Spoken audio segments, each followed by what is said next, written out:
ஜம்மு காஷ்மீர் மாநிலத்தில் மக்கள் ஜனநாயக கட்சி பெரும்பான்மை பெற்று ஆட்சி அமைக்க அதிக வாய்ப்பு உள்ளதாக அரசியல் விமர்சகர்கள் கருத்து தெரிவித்துள்ளனர். இது தொடர்பாக நமது சிறப்பு செய்தியாளர் சலீம் அங்கிருந்து தரும் தகவல்களை இப்போது பார்ப்போம். ஜம்முல இப்ப நாம் இருக்கோம். ஜம்முவை பொறுத்தவரை பாஜகவுடைய தலைமை அலுவலகம் இது. பாஜகவினர் காலை முதலே கொண்டாட்டத்தில் இறங்கிட்டாங்க. காலையில முன்னணி நிலவரம் வந்த உடனேயே அவர்கள் கொண்டாட்டத்தை தொடங்கிவிட்டார்கள். இவங்க என்ன சொல்றாங்க அப்படின்னா, 2 வருடம், அதாவது 2 தேர்தல்களுக்கு முன்னாடி 2002ஆம் ஆண்டு பாஜக ஒரு சீட்டு தான் ஜெயிச்சிருந்தோம். 2008ஆம் ஆண்டு 11 சீட்டு ஜெயிச்சிருக்கோம். இந்த முறை அப்படி இரட்டிப்பு மடங்காக நாங்கள் ஜெயிச்சதால கொண்டாடிட்டு இருக்கோம். ஆட்சி அமைக்கிறது, ஆட்சி அமைக்காதது 2ஆம் பட்சம்.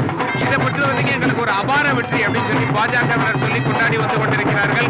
இன்னொரு பக்கம் பிடிபியை பொறுத்த வரைக்கும் ரொம்ப அமைதியா உற்று நோக்கிட்டு இருக்காங்க. யாரெல்லாம் போட்டி போட்டாங்களோ அமைதியா தொலைக்காட்சியை பார்த்து கொண்டிருக்கிறார்கள். கண்டிப்பாக ஆட்சி அமைத்து விட முடியுமா, ஒருவேளை பாஜக ஆட்சி அமைத்து விட்டால் என்ன செய்வது அப்படின்னு சொல்லி ரொம்ப அமைதியாக பார்வையிட்டுக் கொண்டிருக்கிறார்கள். இதெல்லாம் ஒரு பக்கம் நடந்து கொண்டிருக்கு.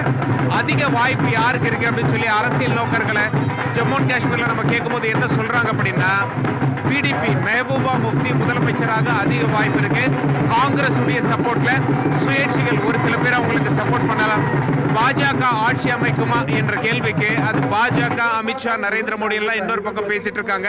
பாஜக ஆட்சி அமைக்க என்ன சாத்தியம் இருக்கிறது என்று அப்படின்னு சொல்லிட்டு அதிக சீட்ஸ் ஜெயிச்சிருக்க கட்சி பிடிபி அப்படிங்கிறதால பிடிபி ஆட்சி அமைக்க அதிக வாய்ப்பு இருப்பதாக அரசியல் நோக்கர்கள்லாம் நமக்கு தெரிவித்திருக்கிறார்கள். இருந்தாலும் இன்று மாலை நமக்கு ஒரு தெளிவான ஃபிகர்ஸ் தெரிய வரும். யார் ஜம்மு அண்ட் காஷ்மீருடைய முதலமைச்சர் என்றும் நமக்கு இன்று மாலை தெரிய வரும்.